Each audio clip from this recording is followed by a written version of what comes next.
Hello everyone and welcome back to the Sports Porch. I hope that you are all doing well and welcome back to another video in my NFL Power Rankings and Team Breakdown series. If you guys have been enjoying this series up to this point, make sure to smash that like button as well as subscribing and turning on post notifications so you never miss another video. Just a reminder, every single day up until the NFL season, you will see a new video from me breaking down a team's strengths, their weaknesses, some players to watch for the season as well as for your fantasy rosters, and then just diving into a little bit of schedule talk with the win-loss prediction there. So my goal is to reach 50 subscribers by the end of the year. If you guys could help me out with that, I would greatly appreciate it. So let's go ahead and move on now to Team 21 today, the Atlanta Falcons. They are my second team in Tier 3 of my power rankings, being teams that are missing a few pieces / that it factor. If you want more info on that and any of the other tiers that we've had in this power ranking so far, those will be in the description below to give you a little more information on what you're looking for there. As for the coaching analysis, everybody here is in year one. General manager Terry Fontenot, head coach Arthur Smith, offensive coordinator Dave Ragone, defensive coordinator Dean Pease, and special teams coordinator Marquise Williams. Once again, all in year one in this new Atlanta regime. Some strengths for this team: the receiving group is still pretty great, even if Julio Jones was a bit of a head scratcher in terms of trading him, especially just the value that they got back, or didn't get back, I should say, from the Tennessee Titans. You still have Calvin Ridley here, who looks to be that bona fide number one now. He doesn't any longer have to sit behind Julio. You also have Russell Gage, who I think was a really nice number 3, and I think will stay a number 3 in this receiving group because they did bring in Kyle Pitts from the draft as well, who really is a generational tight end talent. The man can do things that shouldn't be done at a tight end. He can play, he almost reminds me of like a stretch 4 in basketball, except at the wide receiver position. He is a big wide receiver who also run blocks very well. So if you just start thinking of him as a receiving tight end, he's already pretty dang good. But then you factor in that the man can still block and still run block effectively. That's where the conversation really begins with Kyle Pitts as a generational two-way talent, almost, if you will. And then the coaching, I think, for this offense will be really good under Arthur Smith. We saw last year with Tennessee, and even the year before that, Ryan Tannehill kind of make a resurgence as a player. Although coming from Adam Gase will always help from that, I do think his play calling was better in Tennessee. I think this is a pretty similar situation here. You have a bona fide number 1 receiver. You've got a good tight end in Kyle Pitts. You've got not as good of a running game as you had obviously with Derrick Henry, but I would say comparable running game with Mike Davis, and you have Cordero Patterson in there for special team stuff. So I think this is a group that Arthur Smith can do some good stuff with, especially with the weapons that he has. And then lastly, I wouldn't say this is a real strength for the team, but I do think their secondary is going to be better than it was last year. It's really hard to repeat how bad that secondary was last year, so I think anything better than that is a strength on its own. A.J. Terrell looks to hopefully grow into a better player. Duron Harmon as well. Fabian Moreau. They drafted Richie Grant. I like that draft pick a lot. They also have some guys such as Eric Harris and Isaiah Oliver, so this should be I would say top 25 to potentially top 20 secondary group. It won't be the best in the NFL by any stretch of the imagination, but it will certainly be better than last year, where honestly they ranked just about dead last. They were pretty bad last year on defense as a whole under Dan Quinn. So then the weaknesses for this team. Outside of left tackle and right guard, the offensive line really does have a lot of question marks on it, which when you have an aging Matt Ryan, who isn't the most mobile quarterback in the world, he's kind of part of this old guard of pocket passers in the NFL, that becomes an issue. You do have some guys like Matt Hennessy at center. Alex Mack is now a 49er, if you'll remember. Right tackle, Caleb McGarry is there right now. Josh Andrews at left guard. They did draft Jalen Mayfield this year to potentially play at tackle or maybe even guard, but I wouldn't expect him on the field year one. He is still a pretty raw prospect. We'll have to see how his development goes. But outside of those two positions of Jake Matthews and Chris Lindstrom at left tackle and right guard respectively, there are issues with the offensive line. The pass rush, I think, is also pretty weak. Even when you have guys like Grady Jarrett and Deion Jones who are pretty good, the right side of this line really doesn't have anything that defenses can focus on to really give Grady Jarrett or Deion Jones the light of day to really get those favorable matchups, if you will. So they'll be able to zero in on those two guys pretty well and be able to game plan for them. And then the team in general is just very thin in a lot of areas. There's not a lot of depth in these cases, in case like injury might happen, especially I think at the wide receiver position now that they traded Julio Jones away. I mean, if Calvin Ridley goes down, if Russell Gage goes down, they don't have a lot of guys in this depth chart to be able to make up for that. I would say the only position they're somewhat deep at, running back is okay. They have a couple of guys there. Tight end, they also have Hayden Hurst, who they got from Baltimore, I think, a year ago. He can be solid for them if Kyle Pitts gets hurt. And then maybe the secondary, just because everybody's at a similar skill set there and a similar talent level. Otherwise, though, this defense is very thin, as well as just the team in general. So a couple storylines heading into the season. What will Arthur Smith, do for this offense? I think he's going to do some pretty good things. I think this will be one of the better years we've seen for Matt Ryan in a while. And it's not as if Matt Ryan has been a bad quarterback by any means. I think he's still playing at a top 10 level, maybe right around the 7 to 10 range. But I do think that he is playing some pretty good quarterback for this Falcons team. And I think Arthur Smith can really help him out with having Calvin Ridley, with having Russell Gage, Kyle Pitts, guys like that. I think that he can utilize their talents very well, especially at the tight end position, I think, with what we saw with Jonnu Smith last year.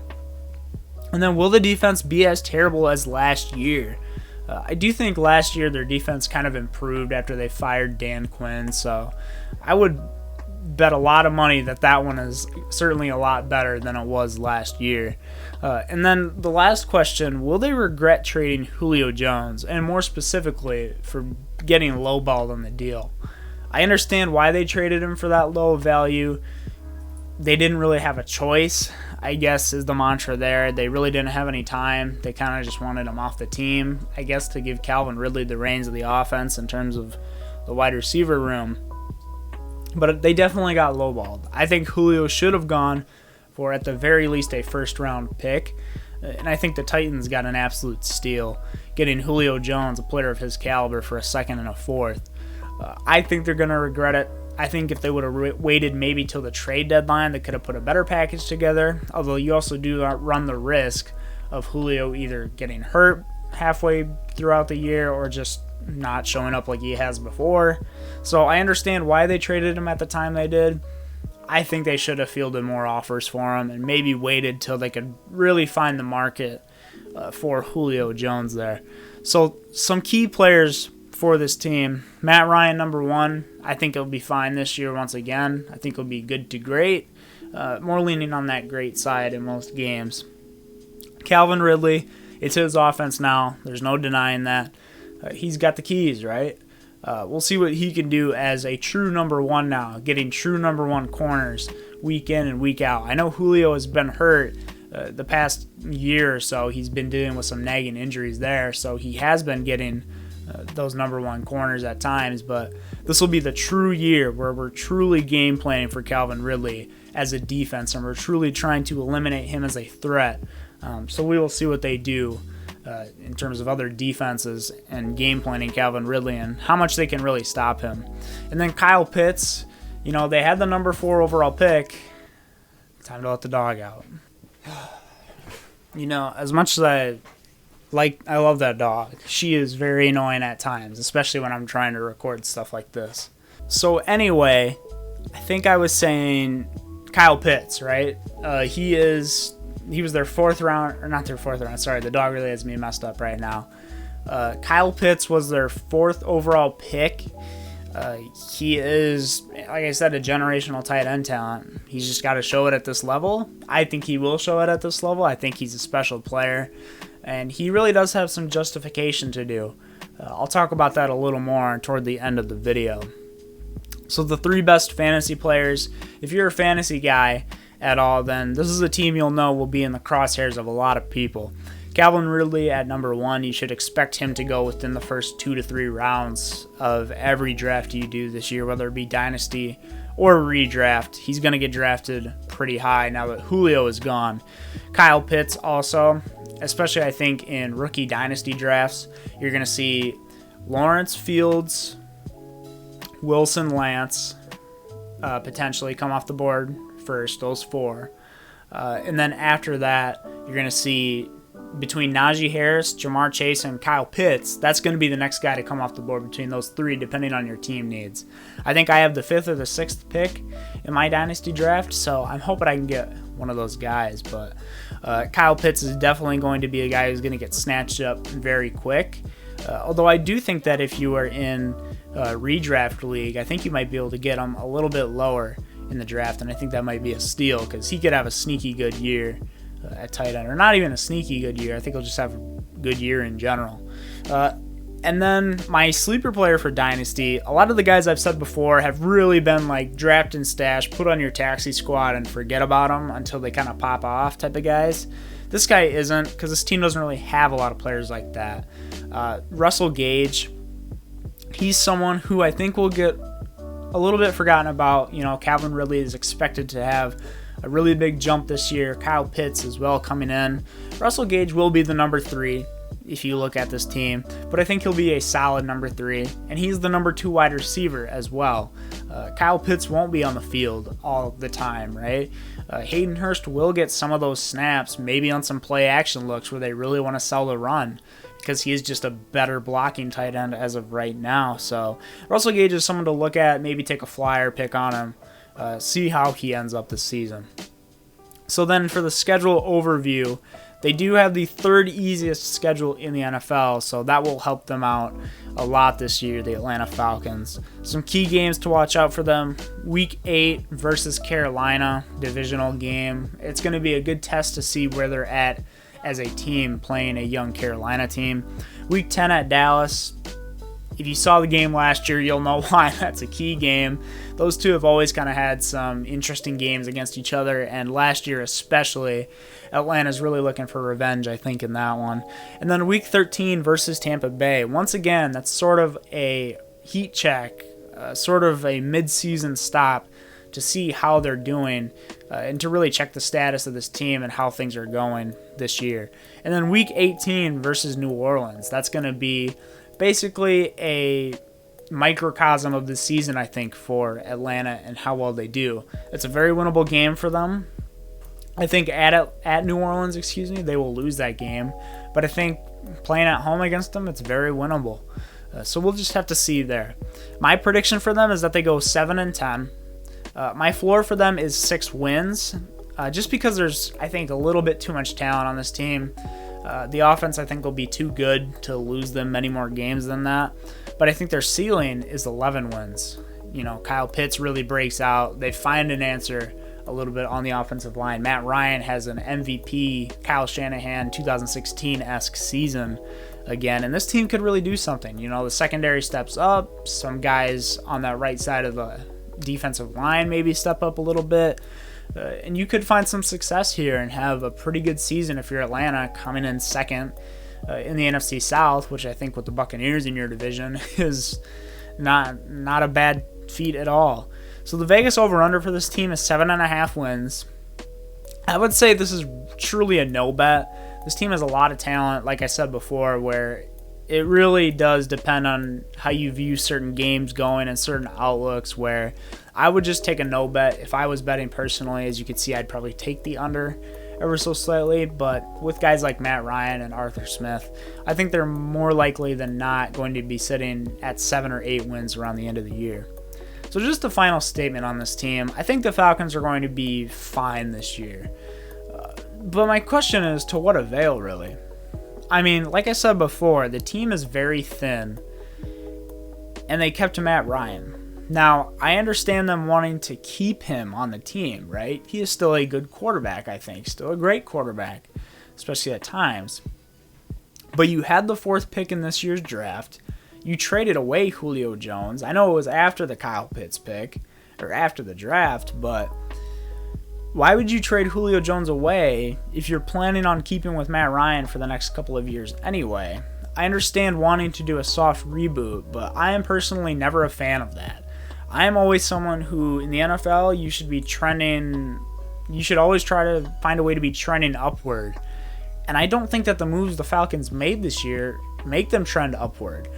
Along with that, I think to add insult to injury, Justin Fields was on the board at number 4 very clearly. He stayed until number 12, which I think for him was a fall. He's from Kennesaw, Georgia, which is a suburb of Atlanta. So you would have had a perfect match there, similar to Joe Burrow going to Cincinnati last year. So I personally just don't understand why you don't just let Matt Ryan go, move on from him, instead of restructuring that contract. Trade Julio for some fair value, get some decent picks back for him, get some nice draft capital for this year, get some nice draft capital maybe out of Matt Ryan, and see what you can build for the future with this young coaching staff who, like I said before, is all in year 1, including the general manager, and give him a quarterback that he wants to work with. I'm not saying he doesn't want to work with Matt Ryan. I think Matt Ryan is fine. Like I said, he's 7-10 in the NFL. But there are a lot of teams that still need quarterbacks this year. Denver being one of them, I think, that could still look at one. Potentially even Indy if Carson Wentz doesn't work out there. Even before they picked, Chicago was probably thinking maybe they could have taken a chance at Matt Ryan. Now they don't need him because they have Justin Fields, who Atlanta didn't draft at 4. My whole point with this is reboots are fine. I understand it. This is more of a reload, a reboot, whatever you want to call it. I'm more of the opinion that you should rebuild rather than trying to salvage something and hold on to little bitty pieces, because this team is thin, man. If one thing happens, if there's one chink in the armor, everything could explode on them this year. And I think 7-10 for them is realistic. That might be disappointing for them. So we'll have to wait and see till the start of the season. If you're an Atlanta Falcons fan, what did you think of my prediction of this team and this breakdown? Let me know in the comments below. Do I have them ranked too high, too low? Once again, make sure you drop a like on this video and subscribe and turn on post notifications. Just one more reminder, every single day up until the start of the NFL season, you will see a new video from me breaking down each and every single team up until Thursday, September 9th. But until then, thank you guys so much for watching, and I'll see you guys on the next one.